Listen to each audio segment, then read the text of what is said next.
शेवटी अंतर तेवढंच राहिलं.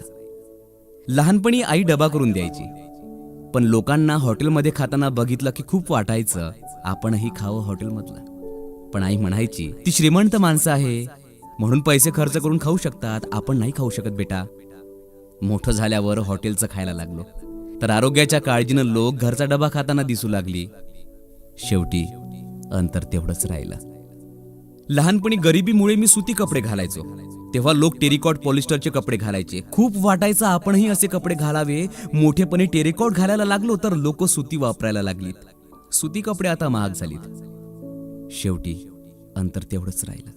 लहानपणी खेळताना पडलो तर गुडघ्यावर पॅन्ट फाटायची. आई छानपैकी शिवून द्यायची, पण शिवलेलं कोणाला दिसू नये म्हणून धडपड असायची. मोठेपणी लोकांना फाटलेला जीन्स दाम दुपटीने विकत घेताना पाहिलं. शेवटी अंतर तेवढंच राहिलं.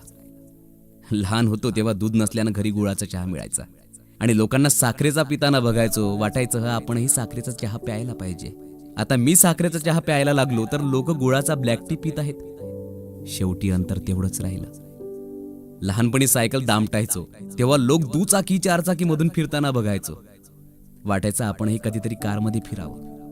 आता सकाळी सकाळी सर्वांना सायकलवरून व्यायाम करताना बघितलं की वाटतं शेवटी अंतर तेवढंच राहिलं. लहानपणी जेव्हा चपाती मिळत नसल्याने ज्वारी बाजरीची भाकरी खायचो तेव्हा लोक पोळी चपाती भात खाताना दिसायचे. मलाही वाटायचं की आपणही खावं. आज तीच लोक भाकरी खाण्यासाठी हॉटेलमध्ये पैसे मोजून रांगा लावताना बघितलं की वाटतं अंतर तेवढंच राहिलं. लहानपणी झोपडीत राहायचो तेव्हा बंगल्यात राहणाऱ्याकडे बघून वाटायचं आपणही बंगल्यात राहावं. आज तीच बंगल्यात राहणारी माणसं मनशांतीसाठी दूर खेड्यात जाऊन झोपडीमध्ये राहतात, रिसॉर्टमध्ये राहतात.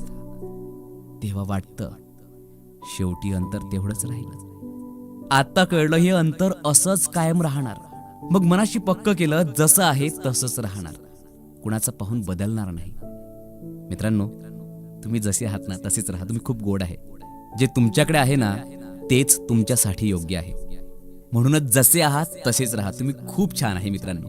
तर माझ्या सर्व रसिक श्रोत्यांसाठी ही कविता होती, शेवटी अंतर तेवढंच राहिलं. मित्रांनो, ही कविता तुम्हाला आवडली असेल तर नक्कीच शेअर करा, कमेंट करा, लाईक करा आणि हो, जर तुम्ही सबस्क्राईब केलं नसेल तर सबस्क्राईब करा. भेटूयात पुढच्या व्हिडिओमध्ये. नमस्कार.